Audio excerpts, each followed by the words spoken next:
The following podcast may be explicit. One Joe Young presents Adventures from the Shed, a tabletop RPG podcast. You can find us online at adventuresfromtheshed.com. We've been having a great time here over the past 3 years and want to send a heartfelt thanks out to you, our listeners. Thank you for joining us. This episode was a live video stream, and you can catch it on YouTube at Adventures from the Shed.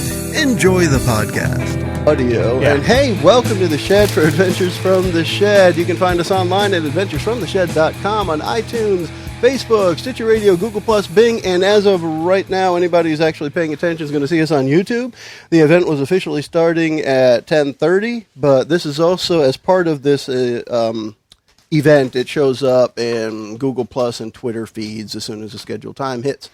But for now, we're all here, and we can see you if you join us on the Google Hangout. Check the Facebook page, and we'll catch up with you.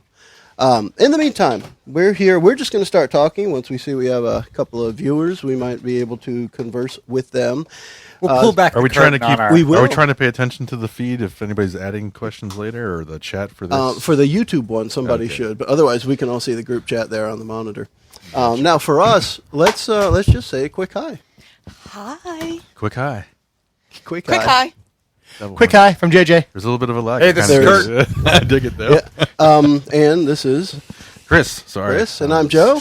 We are awake. here for our third anniversary episode. Technically, it was September 9th. Today is the 10th, but it was the 9th. Our first episode went up 3 years ago. So, yay for us. Yay. Sunrise, sunset. I think Mickie, we should. clap. I think we should compare ourselves to people who didn't last as long as us. Britney Spears? She only lasted 2 years, 3 years. You're talking about as a Milli semi-career? Yeah. Milli Vanilli. Like we're a Vanilli. thing. I blame it on the rain for those guys. So. Ah, well done. 3 years is, I should have worn my Milli Vanilli shirt. at least 2.25 years longer than I thought we would make it. Yeah, it's 3 years would be what? A whole lot of days and like 5 minutes longer than I would have made it. Yeah. Made it, get it? I mean, we've had Mickie got it. we've had a minor, we basically have one rotating seat that's been changing along the way, but otherwise, Yeah. four of us are here. So And now that we have the Bald Wonder, I mean, we will have another 3 years with the same cast. we do. The bald That wonder. guy. Would somebody mind on your device? We're going to bring up our Facebook stuff, so we have some of those comments from the from our listeners that we can check into soon. Hey, Joe, should I watch out for this cable here? Gosh, yes, does Kurt, that mean- please don't. I mean, don't even give it a dirty look, please. Actually, It's don't very look at it at sensitive. all. I just moved Don't my even think chair about and it. it went flying. It's very, very Just sensitive. don't even think about Yeah, it. Chris knows the delicacy where that is plugged into that monitor over there. So if I want to move it, I have to start kind of around the outside and the edges. No, and just please touch- don't look at it. Don't even think about it. That cable, there is no cable, Yeah. Kurt. That's what it is. Schrodinger's cable. Is it both plugged in and unplugged Yeah, at the same time? we don't know. There is no spoon. Where should I be looking for it, Joe? So we have, 3 posts or so out there that You some might have to get a people have visitor's replied post. to. No, I guess you wouldn't have to. No, it'd be under No, your I think post I'm the original. only one. I've got it up on at the there. top of my feed because I do show Adventures from the Sheds post first. Do you? Dude, you rock. Well, This is why you're quick to like those, like Chris is too. Yeah, I see it first too. Yeah. Remember, though, I don't use Facebook for I don't- anything I don't other than use it- role-playing I don't game use it too purposes. often much anymore myself. Yeah. Hey, Joe, could you turn me down? I really don't want to do it with you, Kurt. But Kurt, turned down for what? Wait, Boy, can I watch? What happened? He wants to be Asked him turned to turn down. me down. It took me back to my junior high. I think you're plugged in. Turned down for Yeah, what? I'm way though? I mean, too- come on, man. Turned down for All right, what? how about this? How about that? Still all right? Is that good? All right. That nice. All right. So we do have. Still a goose egg next to viewers. Well, that's it's about to go to 1 because I just connected to it just to make sure. So don't get excited. And this, Chris, it has that delay on it too. This is stuff that happened that half a minute ago. Oh yeah, 34 seconds. All All right. right. Here we go. A lot can happen in What are we on the event Sure horizon of a can. black hole? What's It going on, probably Joe? could be. So actually, I can open up the live chat here too, just so we have that open, in case we see something. Nope. Stop. Yeah. I somehow managed turn the to volume down. connect to the Hangout. Yeah, to the Hangout. I didn't mean to. I Yeah. apologize. You may have hit the YouTube, the Hangout link instead of the YouTube link. Maybe. I'm just going to stand up and I'm going to watch out for this thing that's on the floor here. No. Good job. Oh my God, Kurt! Son of a... Good God, Kurt. So, of course, this is definitely going to be a visual episode. So, for anyone who wants to witness the Mr. Schumacher, he is here in all of In his all glory. of my glory. So visual pleasing is not guaranteed, folks. And now, I want to make one point here. JJ's the most colorful one in the room today. We're all gray, and JJ's got his didn't get the memo. rainbow Dalek shirt on. That's awesome. We are all four of us are great.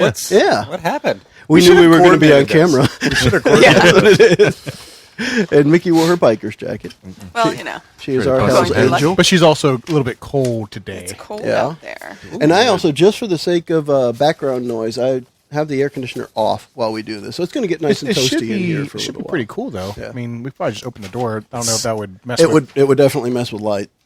It's But we we have love steady our, light this way. we love our fans because if we were not recording today, we'd be sitting outside playing because it is as glorious as it gets in South Carolina today. It's nice out, yeah. Yeah. Like 75, perfect blue skies. Crystal clear mountain air. I love it. Comes to So, the you know, Carolinas. what are we doing on our third year? Do we want to do anything new or different? I think we did the Curse of Strahd. I guess I mean fourth, sorry. How about we actually play this time? Oh, really? That'd be pretty cool. That would What? be What? novel. Yeah. We could actually What are you play a talking game. That would be neat. Do Like you what? want- Like what? Like, Do you oh, want so to you're- pick- I don't want to start now, Joe. As long as You it's can't global do that. thermonuclear war, sure. You're asking like- what yeah. we're going to do for our fourth year. Yeah, I mean, what do we think might be coming up? I want to DM 13th Age for a little bit, 13th age? That'd be which neat. is very similar to Dungeons and Dragons. Very Cool. similar, but it has some cool stuff, and I want to try it. Now, was 13th age one of the ones on Facebook? It almost sounds familiar. As Dragon know. Age. Dragon Age, yes, and age in it. I would totally do Dragon Age too, but I've already got the 13th Age books, and it was created by I think the 3.5 and 4E, a couple of guys from Wizards of the Coast who left to kind of tweak the game and do it the way they wanted to do it. Ah, okay.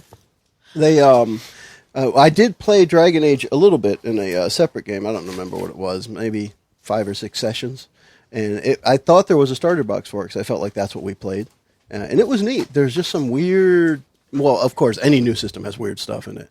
But there was it felt like there were weird mechanics around things like magic and what have you. But it would definitely be cool to try. And I know we can because, as a couple of our listeners pointed out, we could find that stuff, some of it free, at Green Ronin. I actually grabbed that kind of starter book. And I think it's probably similar to the 5th edition starter set, where it's probably just like a 30-page condensed rule book. And I believe that would be a good thing to try. I know that world really well from the video games, but I don't know the RPG mechanics at all. But I love that world. Cool. I know a little bit from the game, the first one, I believe. Yeah. I can't find Thor. What about you, Mickie? Aside from the half joke of let's play a game, what do you think you might want to try? I'd like to try something different. I would like to see Pathfinder again. Maybe a short one-off on Pathfinder. Get into that mechanic again. I enjoyed it. I'd like to see that high school monster Time RPG? Loop? Yeah, that's the whole Monster Stranger Hearts? Things thing. I was like, I'm sold because when that show came out, I was like, this was made for me. right? High That School looked- Monster. Yeah. Monster Hearts, I think it's called. Monster Hearts. Oh, it's a okay. different. Okay, I gotcha. Sounds cool. That'd be neat. But the other one, Time Loop, is like your teenagers as well, doing the whole, Anything where we get to 80s play the theme. teenagers is good. Yeah, right. Why not? We're all basically I teenagers. was gonna say it's right more now. fun than Yeah, I mean, I don't. 43-year-old lawyer, financial advisor. I don't think I've ever matured past like 18, 19 years old. So That works. Yeah, we should do it. That'd be pretty cool. I What wouldn't- about you, JJ? What do you think? I'm actually enjoying the Dresden Files, and we'll probably be playing that for It's Going it's into our the current fourth year. campaign, definitely. exactly. Yeah. So, Yeah, it's a good one. and then I don't know. I mean, I'd like to keep exploring new systems, and I'm torn because I would like to try for a longer running campaign where we can have character development and but I also like trying the new stuff, Yeah. and it's two opposite ends of the spectrum. It is. What Be if we tricky. play the same characters? Like We the tried same doing that. core characters. Well, we personality systems. You cores transform them over different and just change games. systems. That would be interesting, actually. Yeah. Could be. That might be something worth. So what, like when Martin Lawrence went into the Camelot. Yeah, exactly. So play the same character from urban fantasy now Just back in adapt Renaissance it. times. Yeah, Why not? sure. Let's see where it goes. All right, Mickey's got a new idea. That's pretty good. Can leaking? How the heck does that happen? It was double shot. It couldn't handle it. Couldn't handle it. Chris, you were going to say something before? I wouldn't mind Okay. tossing Cyberpunk into the pile, only because I haven't played it in forever. And it's fun and easy, you know. And I it's, would love to do that. something different. Now, Cyberpunk, the way you were playing, is it post-apocalyptic or kind of just modern? Well, I mean, the original, which is weird now because the original Cyberpunk is year dated 2020, which is 3 years away now. So Yeah. nothing's really crazy. So yeah, we might have to push it even further out to up the tech levels, or we could lower, leave it lower where the tech levels aren't as crazy. Yeah. Were you playing Shadowrun or were you playing Cyberpunk? Cyber Yeah, I didn't do Shadowrun. Yeah. So almost like Steam Cyberpunk or Cyber Steampunk, because that technology is now old. Like Right, yeah, Steam, yeah. That's interesting. You know, the next, The Witcher 3 has been this huge fantasy video game the last few years, and they're the company that made that, their next game, which will probably be 5 years away, but it's going to be a Cyberpunk. So cool. That's cool. When I hear talk about video games, we're talking about tabletop games. See this. I know, but Yeah. Here's a tabletop. all my fantasy universe. It It all is. blends into one. Now, I get to a little bit of Kurt's credit. He does mention ones that were or are tabletop RPGs. Not all the time. Another tabletop game, I don't know how much time we'll have, but the other game that I'd love to play at some point, and I have the book for it, is Night's Black Agents, which is by Helgrain Press, who yeah. does the Cthulhu games and some other good things. And it's a mystery game, but it's like spies, particularly World War II spies, meets Dracula and vampires. That sounds awesome. Yeah, I'd be that all is- about It's that. so the lore in it is so awesome. Yeah. So does it take place in the 40s? Or? I don't know. The adventures may move over time, but it certainly starts. I'm getting some crackle. Are you hearing that? It's you. it might Take be that me. and just put it on the table in front of you. okay. I'm not sure. I'd have to look at it more. But what I've read of it looks awesome. That's very cool. I think one of the things I do want to try at some point, and maybe we do it this year, is that idea of continuing characters, because that would give us a chance to develop characters and try different systems if we want to. So That's the only definitely cool. we can still play with it. The only downside to You sure could. I can play with it anywhere, anytime. So you could have the same character. Like, let's say I create a sorcerer that I like and move through different systems, playing the closest thing to the sorcerer. Mm-hmm. But one of the things I like about different games is trying different classes and totally different mechanics. We could also play where you keep the same personality, but due to like some paradigm shift, your powers change and you become different classes if you want to as you move to different games. Right. But keep the same personality. Yeah. Might be That kind of could be cool. interesting. Definitely cool. Yeah, Or whichever you might want to stay with the same character exactly, and I might want to switch, and that'd be fine. Now, I don't know the series as well as I should to mention this, but is it like Quantum Leap? You just end up in a different body, but you're still the same person? Yeah, That- like that show. I don't know that Yeah. show. I'm well sorry, enough, that but was like probably a pre-Kurt. I remember show. it. I just didn't. Not watch that it. I'm that much older. Oh, no, But no, yeah, I when I definitely- thought the premise of it was he just, he popped through He popped Yeah. time and Everybody. space or whatever, showed up into somebody else to help them out of a situation Right. kind of thing. But he still had his own memories and what have you. It's not a So bad it idea. could even be something like that. We could call it, kind of soul journey. That goes along with you, but you end up you could even end up in different bodies, different classes, all that stuff, right? That could be neat. We'd have to really make sure we made characters that we like. The character you most want to play. Personality-wise. Yeah. Because then you could still screw around with classes the Exactly. whole time. That could be interesting. Yeah, it could be. And I think I'll really go out and stretch myself by playing a character that's not into German dungeon porn. I think that would be a. I It's a don't know. big leap for you. Why? A quantum leap. Oh my! So, I'd like to see what was it? Ferris from the 5th edition starter set with like a minigun in Cyberpunk. No spells, just blow the crap out of everything. Yeah, who was that'd be kind of neat. who was the curry eating guy? Strong Don? Strong Don. I could. Strong Don. Yeah, we could have Strong Don moving Yeah. through the ages too. That would be pretty Ripping cool. through the ages. Oh, hey, Derek Olson is watching us on YouTube. He says, "Good morning, everyone." Hey, good morning, Derek. Hey, Derek. If you want to throw Yes, sir. anything in that chat, any questions you have, just let us know. Of course, if you saw that Google Hangout link, you can click there and you can talk to us live if you like to. However you'd like to handle it. But hey, good morning. Glad to see you out there. So we'll continue there with anybody that could figure out how Facebook works and maybe find one of Derek's posts if he has anything up there. Okay. But yeah, in the meantime. Another thing for year 4, we're going to do a Halloween episode. Yeah. I want to do a Halloween episode, and I'm not sure how much I'm going to do with it this year. Of course, 2 years ago, so 2015 was the whole video production, which, by the way, I still love. I go back and look at that just because it was so much fun to do, and I had to put a lot into the post production on it, of course, with all the green screen and what have you. But it still amazes me that essentially we recorded in here in the spot that we have. But then we record in front of a green screen in about the same amount of space, and it still feels bigger because, green screen's cool. But that was a blast. And then last year, with the Cthulhu one, I added some sound effects, but it was all just audio. So for 2018, we should definitely, throw some things around, see how we want to do it. How would we do it? We'd have to hire a special effects, like maybe exactly. Lightsaber films or something. That would be cool. There you go. Maybe we should just full out LARP it. I think we could. Why not? Yeah. Like, seriously, let's LARP. We could. I mean, that's the line that I've never wanted to cross, but I really love Halloween. I wonder we could do like something in the backyard here with like teams trying to take over the shed outside or something like that. Make it a little castle.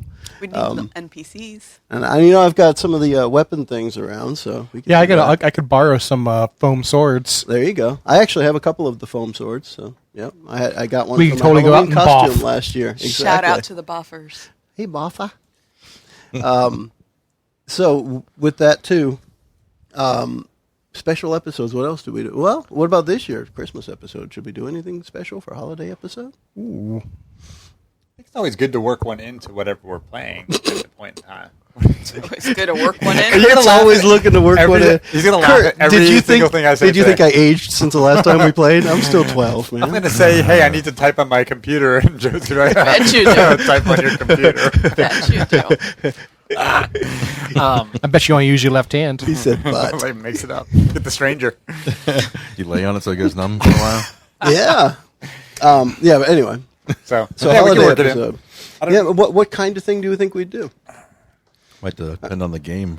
Do we do well? We will. Based on the current calendar year, we are still going to be in Dresden Files.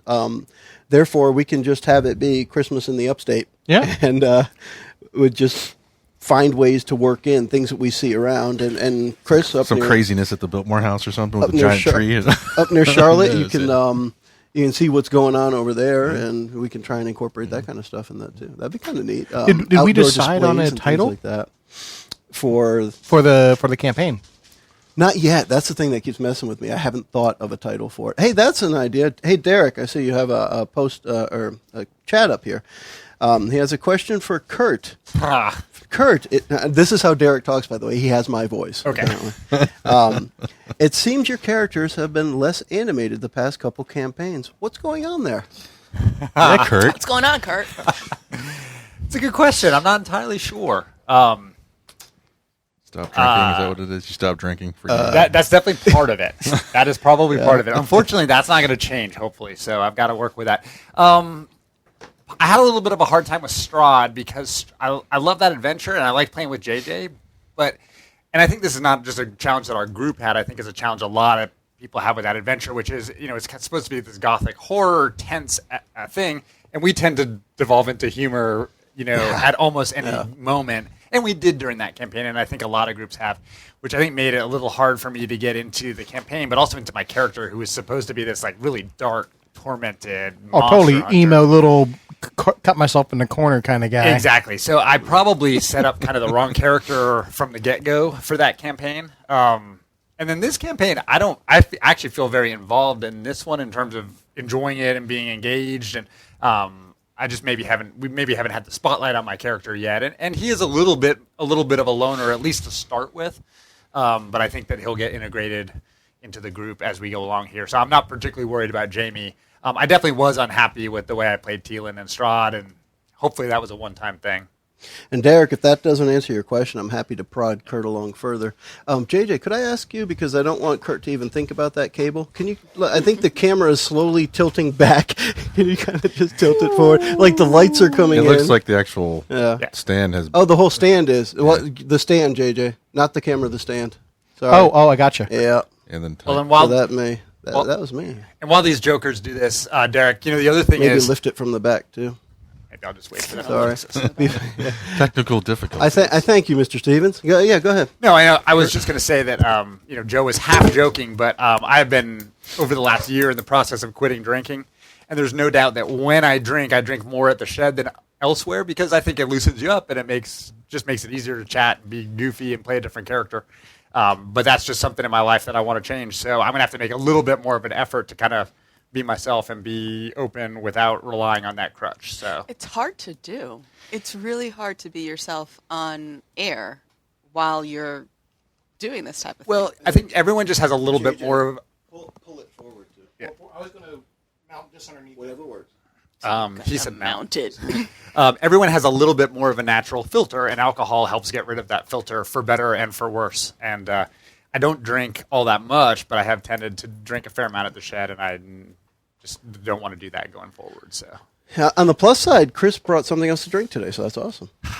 right, I'm doing the Jerry Seinfeld, keeping the don't break the chain. So I gotta All right. gotta get my expert no booze today. So now, if that's going to hold, just tilt the camera down now. Just from the camera itself, from the top. Look at that man. There you go. Oh! Too much. Too much. and we're almost back. And where's Derek? Almost. Where's Derek from? That's a good question. Hey, Derek, if you don't mind, where are you from? I think you're from the U.S., but maybe what state? See if you can go down a little bit again there, JJ. What's that? Down a little bit, too. So the clock is right near the top of it. That way we get Kurt and you better in the shot. Characters. Does any of us have a favorite character from this past year? I lose track of what's in what year, to be honest. Well, just think about what your favorite character was in almost recent memory. How about that? There we go, James. I mean, for Well me, done. it's because I came in, kind of like last minute to the Strahd campaign, playing Mr. Joshua, which was fun. But we, like you, we didn't really get to dive into the character development for those because of the way we ran the campaign. So I'm liking Victor, the character from the Dresden Files, because he's complicated and I can't wait to have more things come out about him. Yeah, Right, explore as it the goes. character, right? Yeah. Yeah, and Derek and people who are listening, another thing, kind of in JJ's defense, because we don't want to crap on Strahd, but we're taking when you take a D&D published adventure, these 5th edition adventures are huge, and I mean you could play them over the course of the year. We intentionally limit our campaigns to about 30 to 35 episodes, so JJ or whoever's DMing has to cut a lot out and has to keep it moving very quickly in order to hit the high points of what's in that published adventure. And so I think that's a challenge for any DM to take the time for character building while also trying to really kind of race through a huge Well, adventure. especially with the podcast, in order to keep everybody on track and to have what I would call an action-packed adventure, trying to maximize the most of our 1-hour chunks of time.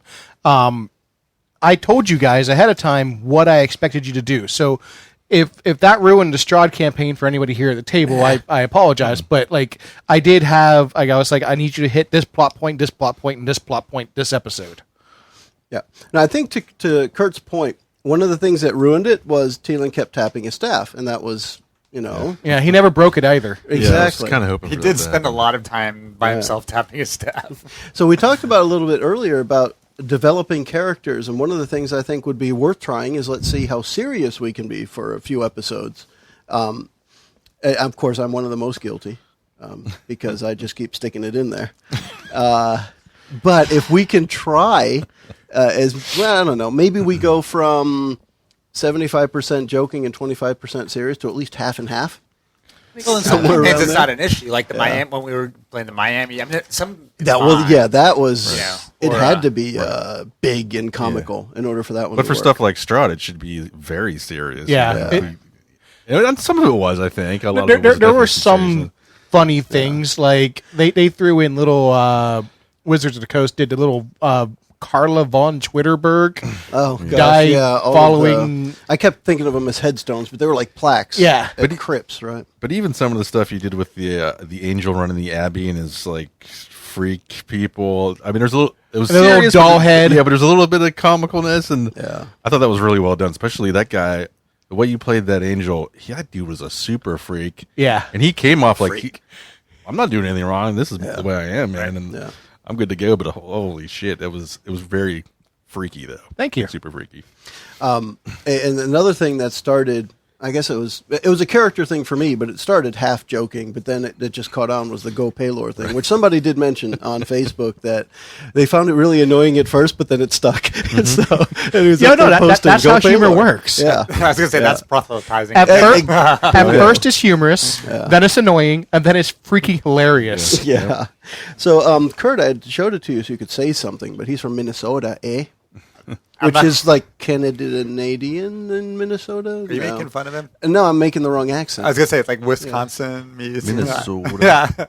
All right, Derek. I don't know. I can't even do a South Carolina accent. So. Derek says, has any of you heard of the Palladium system? He's been playing it since the mid-'90s and still play. I actually have the Palladium RPG. So, yes, I have played that one. Yeah, I played That's kind of Robotech and the fantasy same company. version, and what else? I actually think I had the Robotech one as well. I always thought that was kind of, and maybe we weren't doing it right back in the day, but it seemed like it was very, Cumbersome. yes, like where it almost seems like any attack, like if I can make 10 attacks on you, you can get 10 chances to dodge all that, and it's like, man, it's like combat. It's like what did we do yet? It's like 5 minutes of combat, but it's like 3 hours gone by.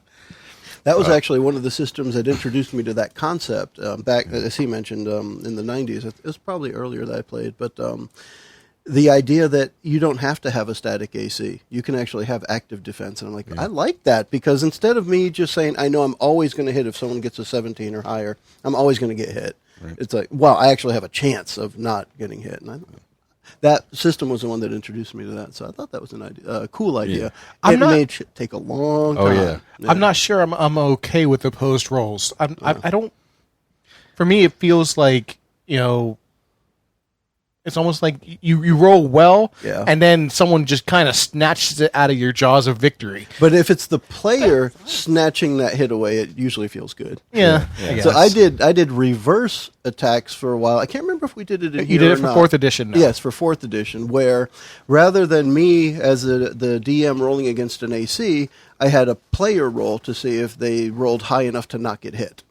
And it was the same base 10 system. It's just you kind of reverse things around. Yeah. But that way, the players stay involved even when it's not their turn. So if the NPC is attacking somebody, you're not in initiative for players, but the player still has to make a roll. Is Palladium a system or a world? It is a system. Yeah, because you could do multiple. Like there's a Robotech thing, there's a fantasy, Yeah. all kinds But of the stuff. Palladium RPG, I have that book. I'll bring it out sometime just to take a peek at it. And we've I used What is the played world in it, but I don't like? remember which game I played in it. That one is a medieval fantasy. Medieval Yeah, fantasy. the same as what we play. then we ended up taking like pieces of that. Like my older brother would do, like everybody's got their home rules, right? They created, and we would use parts of that for D&D where you could kind of like do more like a duelist. Well, that guy technically could hit me, but I want to make my roll. But then I'm at severe minuses just to, try to like defend with whatever weapon I'm using. But I wouldn't want to do it all the time though. Like JJ said, it kind of would be silly. Which is like I thought, like Palladium. It's like I could dodge everything you throw at me. Takes forever. Last week I was a guest over on Mike's podcast, The Dungeoneers, and it was the annual Dwarven Fighting episode, and we did opposed rolls, and it was actually super fun. So you attack, and then the person has a chance to counter it or whatever. But that's a little more simple, playing in Dungeon World type rules. It was very simple, but it was fun. Yes. Hey, there's something I was going to say. I listen to a bunch of gaming podcasts, and one of the ones I like had an episode this last week on writing and playing one-shot adventures. And one of the systems that one of the guests on there said she really likes for one-shots is Savage Worlds, which I have looked at a little bit and been interested in, but haven't picked up. So that might be something to try for a one-shot. Is Savage Worlds is a spin-off of 3.5 and Pathfinder? I'm not I sure. can't remember. It's one of those, though, that was adapted to the virtual tabletops, I think, kind of early on. Yeah. Like Fantasy Grounds, I think Savage Worlds is Yeah. a big thing there. I think you can skin it however you want. I think. If I remember right, which I probably don't, it was one of the first ones that you could kind of get PDFs and stuff for free for the game. So it became popular in that way, going on virtual tabletops and being able to get the game without a huge cost. Oh, I know something else I've enjoyed this year. Speaking of PDFs, because they're putting out new PDF adventures for the one-on-one. What is it called? The Call of Cthulhu? Trail. Yeah. No, Confidential. Cthulhu Confidential, That's which I know you guys weren't involved in, but Joe and I have done. Yeah. We did one, which I think we put up on the website, the Dex Raymond adventure, and then we played most of the second adventure. And I've really enjoyed that just because it's so different. It is. It's very different. And The it's vibe. cool. Yeah. Mechanically, it's different, but also the vibe of playing just with two people. You have to be hyper involved in everything. Yeah. You know, you can't take a breather. You There's can't- never a dull moment for either player. You can't check your phone. And I think the Pelgrane Press has done a really nice job with writing on that. I wouldn't mind, like, it was mentioned in one of the posts for this was any of the Cthulhu stuff, even the the Chaosium stuff. Yeah, I miss playing exactly. Cthulhu was fun back in the day when we played it, and we played it like kind of like right after World War I kind of time frame. So everything, there's not like really any technology, and the supernatural is like, what the hell's going on? Yeah, I think It was that very might cool. be something worth exploring for another Halloween episode too. Yeah. We can get the Call of Cthulhu, the Chaosium one, and maybe see how that works out. Yeah. It'd be pretty cool. We just have to come up with a cool theme, how we Yeah. can do that. One of the things I had asked out there on Facebook was character moment stuff, things that people may have liked. I mentioned the Go Paylor thing. One of the things that was mentioned for Mickie was, I don't know if you saw it, but one of your characters, and I'm trying to remember which one it was. I think it may have been Nessalus, talking about always wanting to get new footwear, and it was like you talking about footwear as Mickie talking about it for her character as well. Because I think the comment was about third person talking about needing new footwear. New shoes. New Mama shoes. needs new shoes. Yeah. That was a good one. Bridget, my wife, she mentioned the shoot him in the knee. That's one of her favorite lines. That was Brie Longbottom Yeah, from the 5th edition starter set. Who was it? Nessalus and Strahd? No. No, Dungeon who was- World. That It was was the Noctra. started. Noctra. Nessalus was with Troop. Yeah, the Dungeon World stuff. Yeah, who was your character in Noctra. Strahd? Noctra. Yeah, who had for the first half had all the one-liners. Yeah. Yeah. That then was she my lost the attempt like the cheesy at jokes. playing Lawful Good. It didn't work out. And that, when Tough that one. one- It's You tough. should never play Lawful Good again. I can't. when that it's one not was in my going nature. on, I think there was a comment when that one was going on. Maybe it was on Facebook, but it was about how the something about the hippopotamus in the tree. That one I can't remember. Why don't you ever see hippopotamuses in trees? Yeah. Because they're good at hiding. Yes, and that it cracked me up at the time too. But yeah, that I remember that one. That one showed up on Facebook as a comment. Good That was stealth pretty rolls. Good stealth rolls. So I know we don't have a really clear memory. I don't think any of us really do. But what else did we do this year? So we went through Strahd. Strahd was a big part of the year. We talked a little bit about it. Any other memorable moments from Strahd? I don't. It was just mentioned as far as for almost me, comedic, like, but little things in That there. thing at the Abbey, Yeah. I mean, oh man, I can't remember the guy's name. The angel that was like, what? He's crazy. He was the He's- abbot. He had lost He it. was the abbot. Yeah, just But- the abbot. And like the way he talked about like his Frankenstein bride kind of yeah. thing was like, but he was just so a matter of fact about it. Yeah, It made he it- thought he was the in the creep right. factor went through the roof, and I thought that was well played. Yeah, and there was the half bat, half man, or something like that. It was Batman. Yeah, the mongrel people he Yeah. had going on there. Was mongrel pretty folk, cool. yep. That was, We went by the that whole I wa- scene was awesome. I always kept thinking in my head it was like chicken coops, but we went by these cages. stalls, Yep. yeah. Yeah, and that was pretty. I liked starting with the Taroko card reading fairly early. Yeah, like that I was thought cool. that gave a cool Yeah. frame to the adventure, and then I loved the final battle, working up the staircase with me flying. And I actually enjoyed. I thought the pacing on that was really good, and I enjoyed it. And you've read the book, and you know that the final battle is not like that. That was Right. me. Right? Yeah. No, I liked that last combat. Cool. I liked the beginning of it. I liked when we first entered the world and just trying to discover. Oh, the nondescript tavern and the nondescript land. And Well, that was a great way to start it. Like, if you're gonna have a plot hook, Yeah. do it tongue in cheek. The first walk to whatever that first village is, when you've got like the creepy hag. The creaky, who's, like, yeah, exactly. The hag, and we found there out was about the girl who crying was Mary, right? primary. Her daughter was abducted. That was it was really creepy for me, and I think that's what kind of turned it, because it was so creepy. I intentionally tried to make it a little bit fun because it was starting to freak me out. The poor coffin maker. No, we're not open. Bam! Yes, you are. You are now. Yeah. He kicked the crap out of that door. Derek here on YouTube also mentioned Fireball the Shack, which is a comment that does come up regularly. Yeah, It's a meme among us now, I think.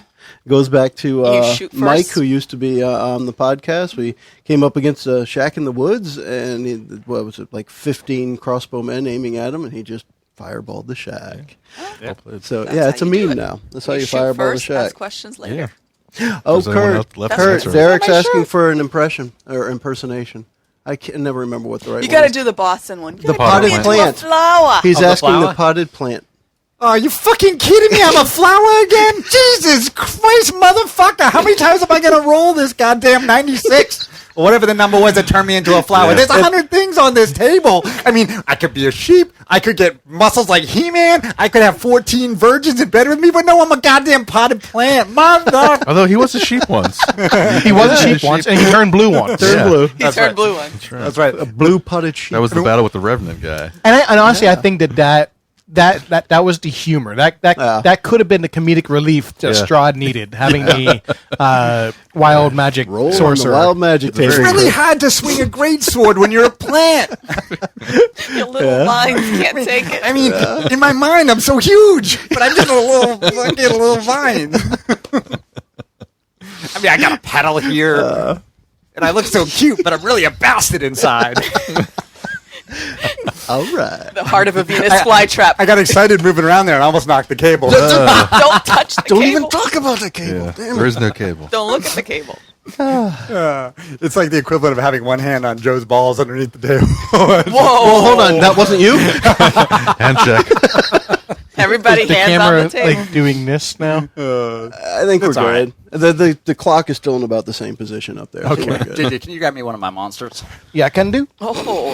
You want to change it Isn't that in your again? pants? You want me to grab your monster? Do you? So So that's cool. I will say, so I think Truk was still in this year. The end of the campaign with Truk was. That's a good point. I didn't bring up the episode list. For anyone who actually has the podcast on their phones and you can look at the feed, you can actually go back and look at these. Well, regardless, the point I wanted to make was, I played Truk, who started as a monk and then added some druid stuff to him. But because I was really into karate, but it was a good example of playing a class I would never have picked otherwise. Like unarmed combat just doesn't seem particularly interesting in the world. But I really enjoyed that class and the mechanics of the monk. So urge people to try, playing a different character class or different race than you Oh, for played sure. before. You It's never fun. know what you're going to actually have fun with. Yeah, like I would play a monk again for sure. And it was at the bottom of the list of things that I thought I would want to play. Would you want to play a potted plant again? No. No. Can you at least? Well, I mean, it could be interesting. You could be like a Groot character. Yeah. Arms. Nobody. But Groot is like the strong silent type. And I'm like, I got talk, just can't shut up. And I was thinking that while you were doing the impression again, the whole time we were thinking of a small potted plant, but you could have been like a 20-gallon potted plant. I guess and still ready could have been a Oh, cactus. feed me, Seymour. Could have been a cactus. Yeah. Well, yeah. Throw me at him. Throw me at him. That's right. Let me at him. Sitting in the corner like, are you kidding me? Another round? What am I going to do here? Nice. I'll Fling fuck you up leaves like at a him. ficus. Fuck you up like a ficus. Come hug me. I'm a cactus. I need very little light. I'm an indoor plant. But I grow aggressively. Oh, Mickie, do it again. I like that. I You did. grow aggressively. Nice voice. I don't know. That hairdresser from the Northeast. Smokes a lot. There was a little Fran Drescher in there. Yeah. The funny thing about flower is, I mean, we probably rolled 8 times on the wild magic That table. was crazy. And Yeah. it's a D100, and I got that twice. You got it like 3 times. 3 I'm times. trying. Three times? I'm trying to remember. Out of the whole time, there was only like 1 or 2 beneficial rolls. You had some neutral stuff, Right, and but there was statistically, you have a very 2 little. in 3 chance of getting something that's Yeah. either neutral or helps you. and I ended up a sheep in a plant. You have a rare gift. Didn't you also spend some time in a different plane? I like did the astral plane for Yes. a little bit too? That one was a bummer. Oops. It's literally like, hey, just take a half an hour off and don't do anything in this episode. Take a break. The first episode for that year, the January 1st episode, was the Star Trek. Part two of Star Trek. wow. We started Yeah. it. We did started that Star at the Trek end of last Adventures year, but one. Yeah. That's one I'd like to also revisit. Thank you for Yeah? reminding I me. can They're honestly actually say I live don't now. remember anything about it. The game is live. We We had to played figure the, out like there's like some disease on the planet. you guys. Yeah. The shuttle crash landed on the planet. There was Oh, the toxic poisonous plants. stuff all over. Yep. Poisonous plants. Yep. And you were beta testing something, right? That was for that system, Star Trek Adventures, and it is out now. It's an actual system, That so would it be went fun. through that. It was we did the alpha. I think it was part of alpha testing. Yeah. I have a mental block against Star Trek because I'm a Star Wars guy. So it's just, You can, There's a another person one. can be both. I know they tell me you can, Yeah. but it just I do doesn't- both. Yeah. I like both. Oh, More Star hey. Trek than Star Wars, but Here's one that Derek has a question here that may apply more to myself, Chris, and JJ, but of course it's good for anybody. His question is, does any of you do any major world building? I've been in the middle of building for the past month or so and was wondering if you have any pro tips. Now, no one has pro tips, but Oh yeah, we can give you we can totally give you amateur tips. I would say, Derek, if you've got a moment to throw out maybe a couple of, maybe for me at least, important information about the world, like is this a medieval fantasy world, is it a modern world, what have you. But yeah, we can, I mean, Chris, you want to give a couple ideas? Yeah, I mean, it's a little bit easier if you're using something that's based off like something that's already written, like the Greyhawk stuff. You know, I've done a ton of things off of that. Hey, Dresden Files is good for that because we're basing it off of where we live. Yeah, and I've twisted it to my liking and used different factions, you know, how they're not really listed in the game. Or for Greyhawk, for example, for D&D, I've taken, you know, factions from multiple, you know, settings like Eberron or Corvair. It doesn't matter. But for straight up building from nothing, like the little D&D thing I did, you know, with the starter set characters was all from scratch. And I guess you just kind of have to pick, you know, start small, man. Just have like a small group that's doing something bad and start throwing in some NPCs that could either help or hinder the group. And they could even change later on. They might help them at first, and later on they change their minds and want to get in the way. Right. So yeah. Sorry, I you know, didn't mean to interrupt. Yeah, I mean, just keep it, you know, kind of simple. I mean, you don't have to get crazy because you kind of let the characters, they're going to be paranoid enough and start wondering what's going on, and they'll give you ideas to flesh things out later. So you don't always have to finish like this huge world right now. Maybe just a couple places and a couple people that might, you know, be in control of those spots, and maybe some people that contest those things. Nothing too out of the ordinary, you know. Yeah, I think the question is, are you world building or are you writing an adventure? Because those are totally different things. That's a good If point. you want to write an adventure, all the good GMs say basically write a great small town and don't worry about anything else. Yep. Maybe have a sense that there are mountains here and a sea there, but write a great town. You can play in that town for 6 months or a year, and then the characters are going to decide which way they want to go, and then you build the world as you go. And if you build a whole world for your adventure, your characters aren't going to be interested in 7/8 of what you're interested in. And so you've wasted your time. Yes. Now, having said that, if you as a hobby want to build a world, then what you're doing is you're moving closer to what a novelist would do. And that's awesome. But don't confuse it with creating a... And don't get upset with your Yeah, characters when and- they never explore that part of your world. Exactly. So now if you want to build a world, then... You know, different people have different interests. Some people would start with essentially the cartography and getting the mountains and the rivers and the coasts and building the world physically and then fleshing it in. Other people have an idea of maybe a battle of empires or different rulers who are in conflict. You can come at that different ways, but if you're just doing that as a hobby, it's really more like a novelist. What's the story you want to tell and what does the world look like? But, you know, most GMs would say if you're doing this for a group, don't be Tolkien. Be the guy who creates, you know, Sandpoint or Fandolin or you know or whatever, and do a great job on that, and then build as you go.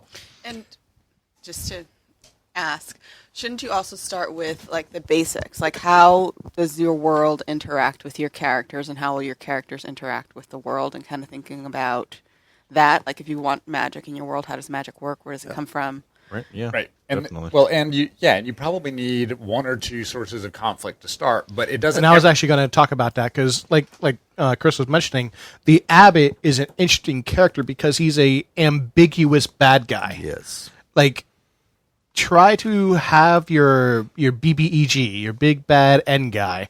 Try to have him be someone whose goals run contrary to society's, but they're not essentially evil. Mm-hmm. Have them be ambiguous in a way, because those are the memorable people. Right. Well, and from an adventure standpoint, your big bad guy, you may not see for years and years. You don't. If you're making a game, you don't start with the players fighting Sauron in year one. You don't even start with them fighting Saruman in year one. You start with them fighting like the little tyrant in their village who's stealing money from the merchants, and then eventually maybe they fight a goblin, king outside of town, and then maybe a baby dragon, and But those should all be peons of the bad guy. Yeah. That's a way to introduce the big bad. But to your point, like, your characters need to grow up to the big bad. So as they gain experience, it's that whole concept of experience and XP. That's the core to because they're not even on the games. radar of the big bad. They're little guys. But that's what's Strahd. Yeah, but whomever they go after needs to be just enough for them to handle, because that's where the excitement comes in. So one of the things, Derek answered here, that's medieval fantasy, and his biggest concern is going to be geography. He wants to know if anyone will really care how much of geography makes sense. And so what he's saying here is, Kurt, to your point, there's mountains on this side, there's sea on this side. If you put these things too close together on our Earth, that doesn't make a whole lot of sense unless it's a volcano in the middle of the ocean or what. So in my opinion, at least, and in my experience, nobody really cares if the geography makes sense, because you can just say a wizard did it. Right. It's pretty straightforward. In medieval fantasy, it's fantasy world. The wizard's castle is hovering above the ground. Is it really that hard to believe that there's a mountain next to the ocean? Probably not. So people shouldn't care from that perspective. Now, I was answering him there. I was just going to mention, too, when we started the one game with Kevin, Redshirt Kevin, and he was playing the Bard, Havoc, that was... It was world building in the sense of the way Kurt mentioned. It was an adventure building. I did build that one from the ground up, and I was actually listening to you guys. I'm like, this is cool, because they're saying all the stuff I want to just mention with this adventure. Yay! But we started with helping the guy with the spiders in the basement. The baker. And this was level ones, going down and helping and getting rid of giant spiders in the basement. We were and exterminators. That's what we could do. And after that, it moved on to some skeletons, and then after that, it moved on to some whites, and we gradually progressed. But everything from the beginning, that poisoning, and that's where the spiders were, that was part of the big bad end guy. The machinations of the big bad end guy, yeah. So that one was created from the beginning, and one of the things Kurt mentioned was once your players get interested in an area, they help flesh it out. So as we went to his hometown, whose hometown was that now? It's Truk's hometown. Yeah. Well, as we went there, Kurt, and for anyone who didn't ever get this, Truk is Kurt backwards, which, he helped flesh out the whole town. How many people lived there? How many kids are around? Because they were abducting the kids. That's the word I was looking for. Kidnapping. That works as well. My note. Oh, yeah? I said, have the characters build it for you. Ask questions. Yeah. Why? Because that's really when you get to the point of, it's geography gonna matter. There's a reason that character's asking that question. Yes. So explore it. Well, and that campaign was fun because you gave each of us a highlight for multiple episodes and had us help build that area. Like the Egyptian land, JJ helped build, and I had Truk's monastery land. On the cartography, I've heard it said that the only thing that matters is make sure your rivers run the right way. They do not run from the sea uphill, unless you specifically want to have a magician doing that for some reason. If you are interested in world building, there's a couple of podcasts that I really like that are not actual play, but they talk about gaming. The Tome Show is one, and then James Intercasso was a host on there who spun off and created his own podcast network called Don't Split the Podcast, and he's Tabletop Babble is his show on there. If you just search those two podcasts and look at the episodes that are on world building, they have Wolfgang Bauer, they have the guys from Green Ronin and Cobalt Press and all of these top class publishers on there. But then they also have people like us who want to build worlds, and they talk about this stuff. And I think you'd find some value in those. Plus, they're just really well done podcasts. Cool. I mean, that's good. And I would also say tailor it to your group. Like here in at this table specifically, I don't think any of us as players care about the minutia. Like, I appreciate that Joe says you have 5 things in your adventurer's pack. Yeah. You need a rope, check it off. Yeah. Like, I never understood the GM who said that, oh, you don't have a lance? Oh, I'm sorry, you can't climb that thing. Or you don't have a grappling hook? Yeah. Sorry. Right. Like, You had 50 feet of rope, but you used 42 feet of it. So tie you up only that have guy. 8 feet. Well, now. we don't worry about weight. Yeah. We don't count gold generally. I mean, we're pretty we're pretty loosey goosey. Yeah. It helps to move the story along. Right. But you also don't want to add something that's so ridiculous that it's going to Yeah. completely unbalance the system. Treasure, to me, that's one of the big things I pay attention to. Treasure. If it's just stuff that's in a treasure chest somewhere, you're probably going to be able to pick it up. But I've used an example before. One of the games I was running, the group went into the bad guy's lair, and there was this enchanted iron stove that just made food, and they wanted it. I'm like, it weighs more than all of you put together. No, you can't just pick it up and walk out with it. And they were just pissed that they just couldn't have that thing now. Like, When I read the D&D Hardbound Adventures, they're always saying things in there like, there are a couple of, small throne-like chairs that are worth 250 gold piece each. And I'm like, what are you going to do with Strap it metal on your back. chairs? I mean, Yeah. but if everyone has a bag of holding, can you put the chairs in? nah, man, Tetris floating disc all the way. So, I mean, I'm saying, are people like, why are you giving me that detail? So, is that what people do? There are people who enjoy the minutia. Yeah. Yes. But it could Because also, it feels bad because I feel bad leaving that there. I'm like, man, that was 500 gold I could have used for something, but what are you supposed to do? So you get hire some porters, carry your stuff. for a character like me, that could be something that I can use. So, like, take, for example, the Dungeon World series. So you tell me there's this major throne or chair in there. I'm going to flip over it or try to knock it over onto someone or blow it up. That's definitely true. Or just the say worst. at the end of the adventure, you see what looks like gems in the And you eyes. try of to this thing. pry it out, Yeah, and and the the whole whole thing blows up. collapses. And then you just stand there like, at least I got my gem. Yeah. So we have another question here, and I'm going to say, who wants to go first? And I'm not going to tell you what the question I'll is. go first. JJ. I got All right. this. We're going to start with JJ, and then we're going to go around clockwise. And the question is, what does it feel like to wear women's panties? Caressing. That's one word. It's not as They don't ride supportive up as you on might think. What is your favorite system? What is my favorite system?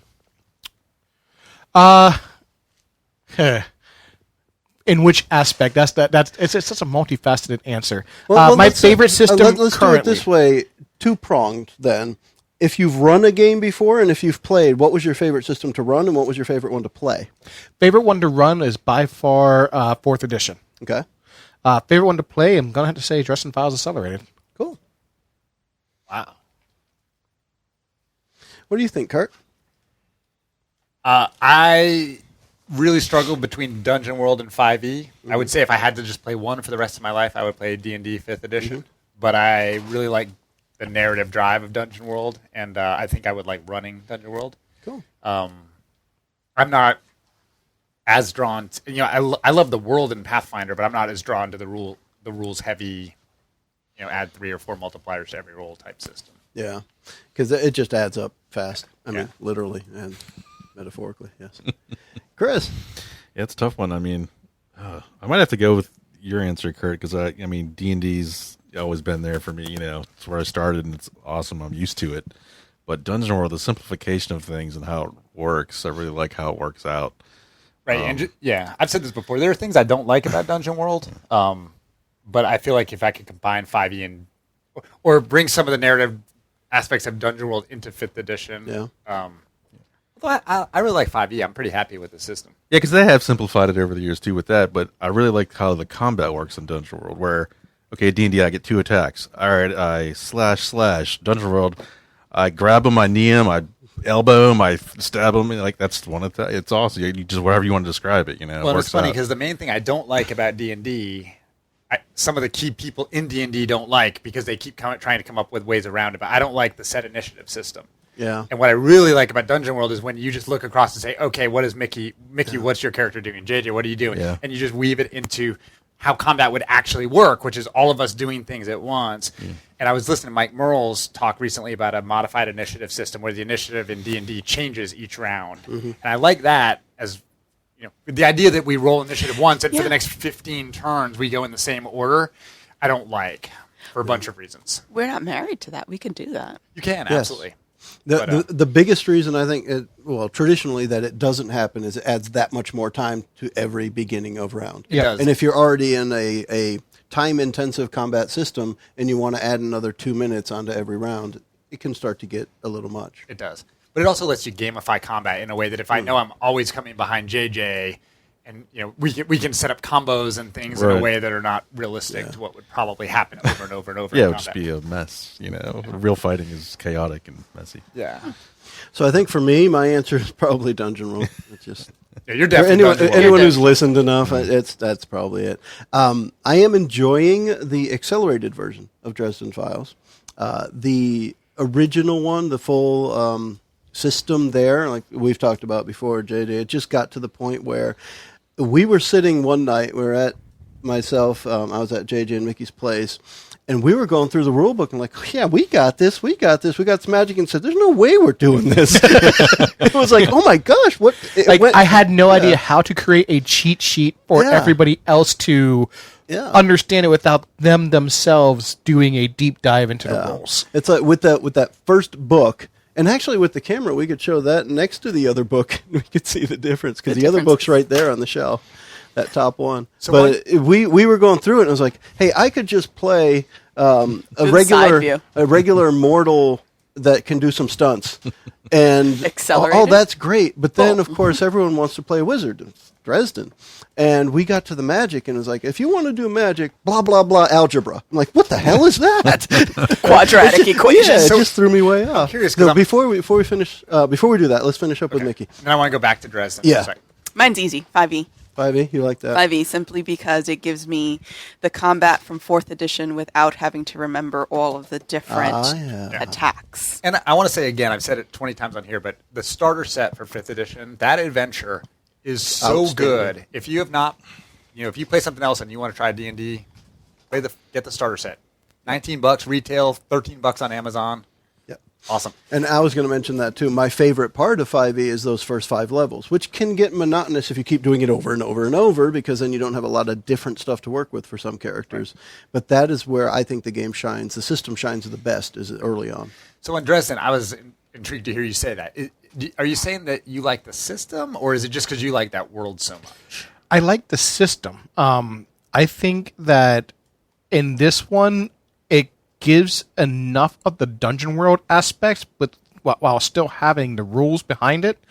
Like the fact that your character can change at a minor milestone, you can add a aspect, and it's.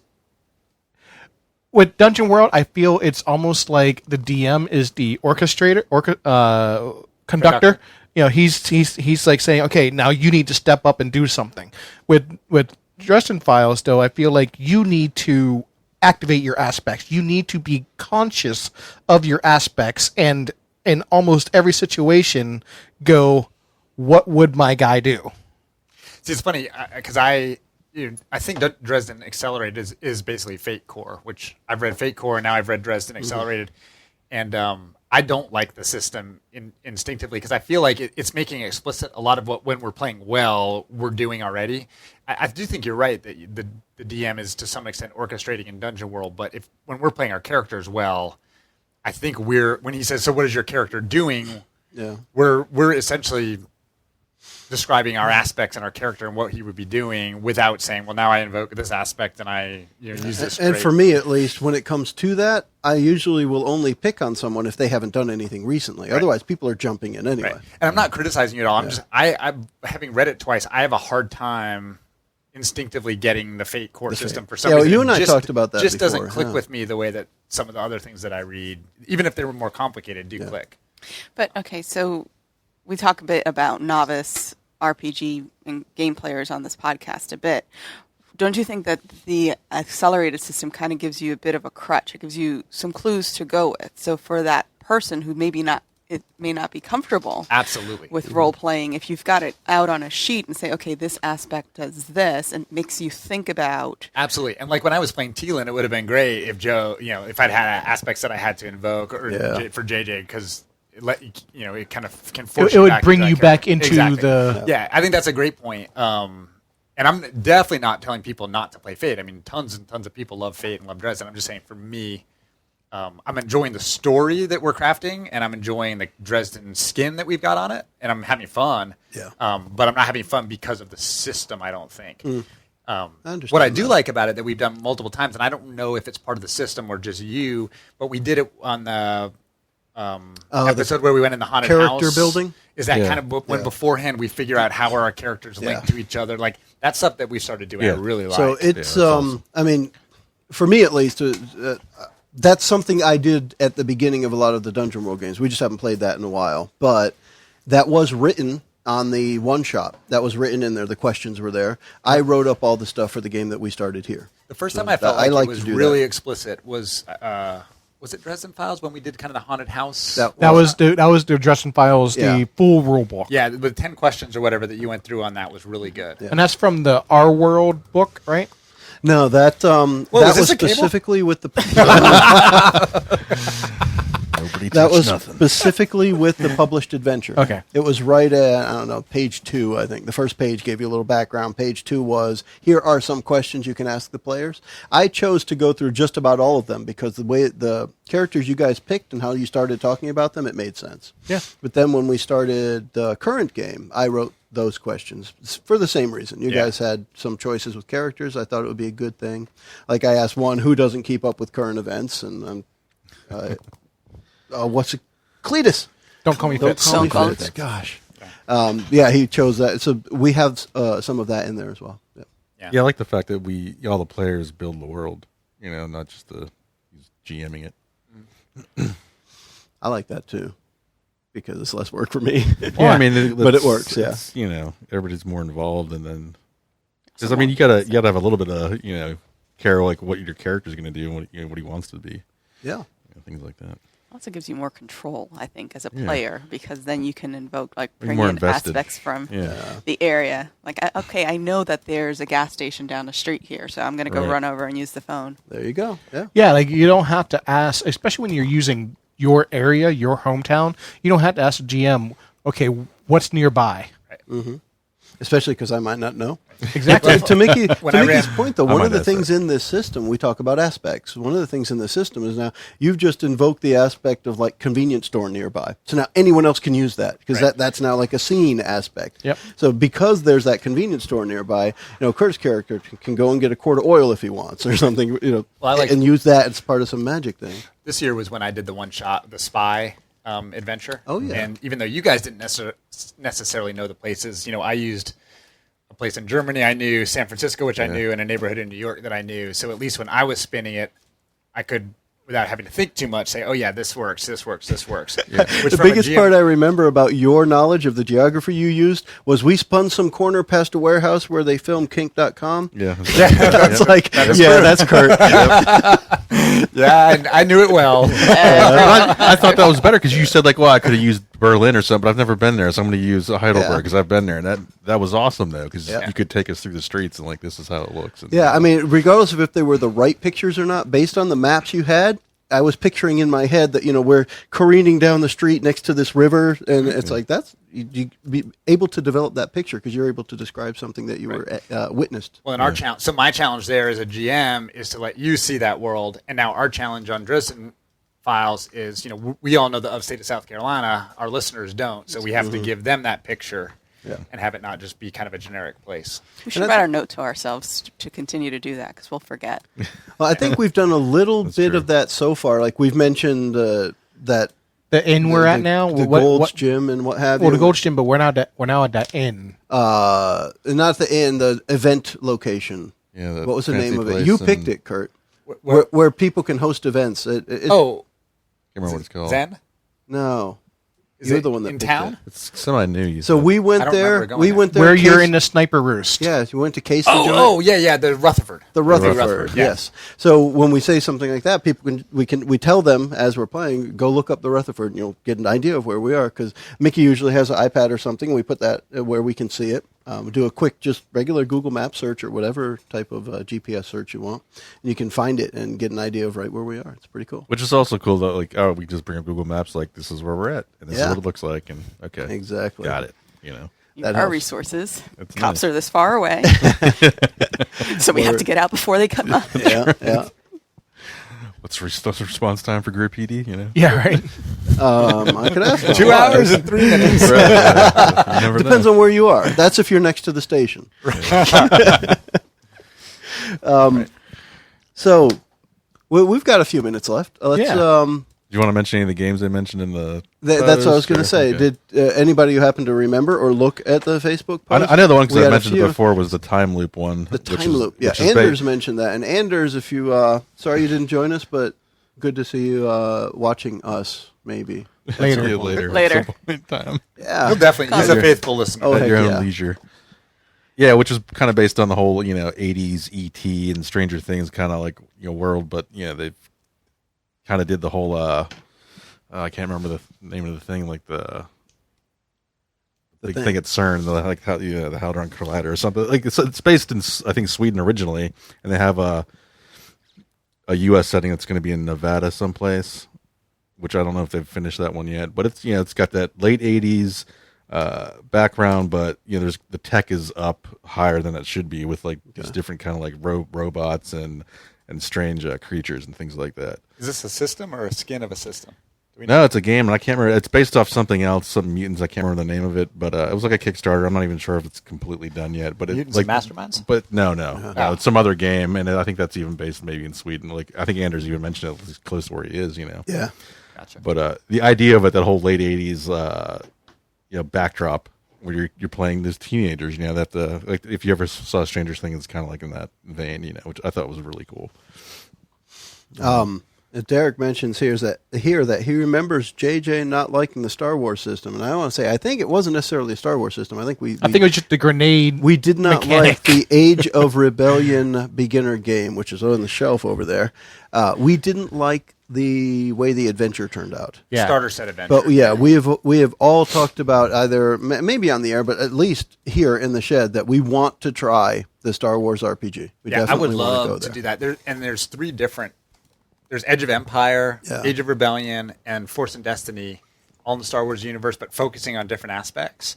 And I'd even like to try the Edge of Empire starter set as a one-shot, because I think the system and the dice and everything is cool. It's just, man, there were a couple big flaws in that starter. Yeah. The grenade basically level set everything. It was horrible. horrible. And then that chase at the end of the speeder bikes didn't work. You had to get there by a certain time, but they didn't tell you how long anything took. Yeah, but the system, and how anything worked. The system's cool, and Edge of Empire is like, you're out on the fringes of the galaxy, lots of smugglers, bounty hunters. You're not involved with the Jedi at all. Mm-hmm. Age of Rebellion is the Luke Skywalker period, and then Force and Destiny is when you get to play Jedi or Sith and have Force powers and everything. And I think we'd have fun with Edge of Empire being like rogues and scoundrels. Yeah. Christmas episode, that could be something, because the new movie does come out this December. As long as it's not Christmas Star Wars with the Wookiees and all Christmas in the stars, Christmas in the stars. What a Merry Christmas this will be. Thank you, Kurt. It includes my favorite song. What can you get, or what do you get a Wookiee for Christmas when he already owns a comb? You remember that one? No. I'd be happy to sing it for y'all, but no, you would be the only one that would be happy. The answer, just in case you're wondering, is that you get him love and understanding and goodwill for man, and then you wrap it all up in a bright colored ribbon and you give it to him all over again. Aww. He doesn't wear galoshes. Does he forget about the comb after that? I'm just astounded at the level of detail. Now he doesn't remember the last character he played. Of course not. No. But he knows all the words. As to an that aside, song. every Christmas, this is my favorite Christmas album. I have it on vinyl. I have it on CD, and I get to fight with my wife every year about whether we play Frank Sinatra's Christmas or Christmas in the Stars. Christmas in the Stars. And of course, the children are on my side. Some stuff. That's painful, Kurt. But I think we should do Edge of Empire starter set, and if it stinks, then we'll write off Star Wars forever.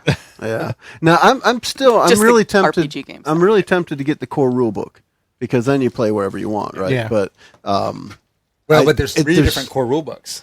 Yeah, but the first one, I can't remember which one it was. They came out with the core rule book, but then they did the others. I don't know enough about it to speak any more than that.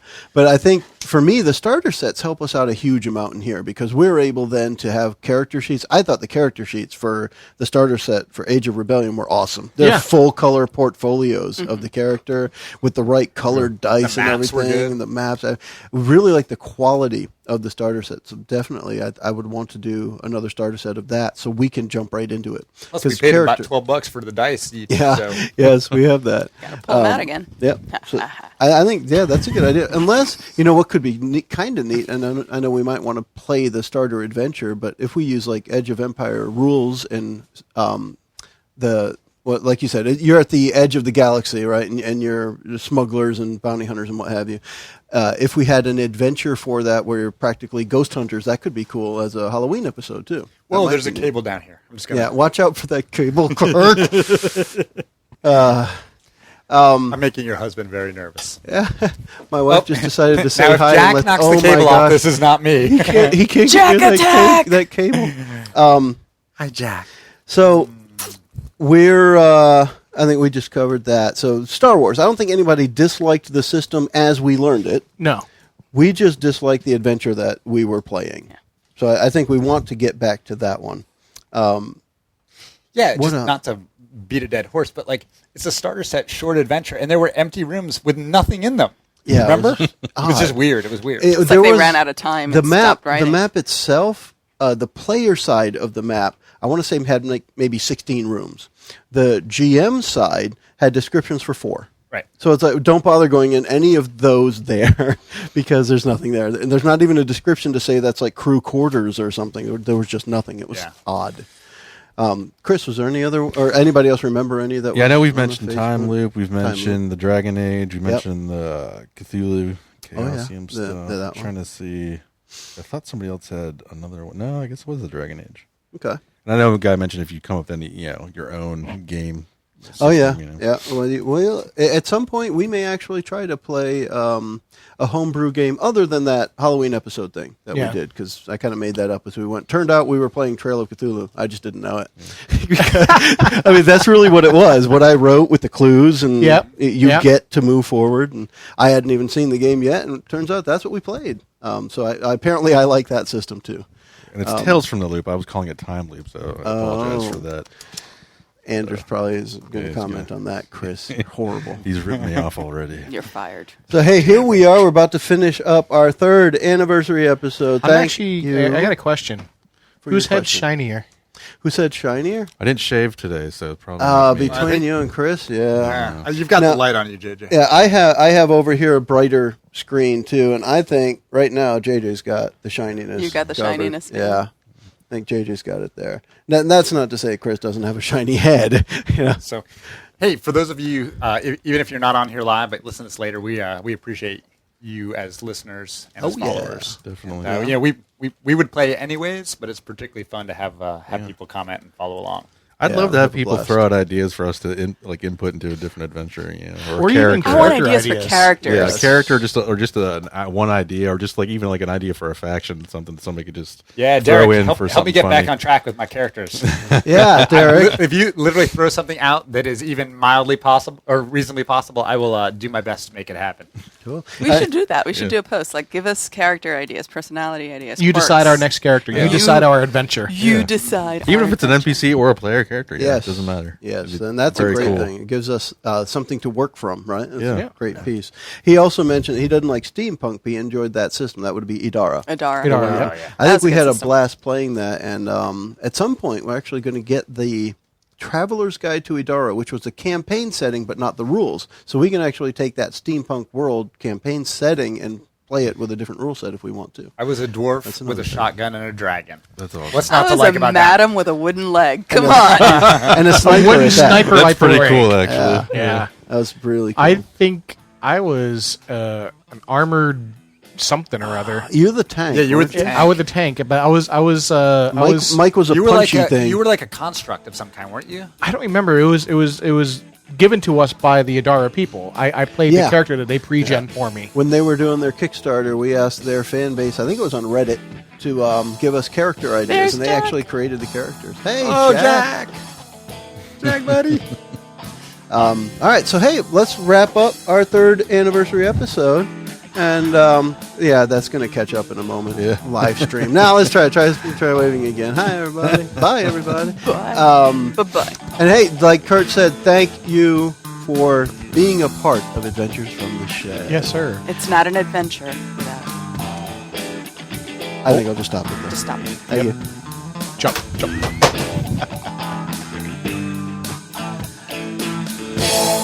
The preceding podcast was brought to you by One Joe Young. You can find us online at adventuresfromtheshed.com.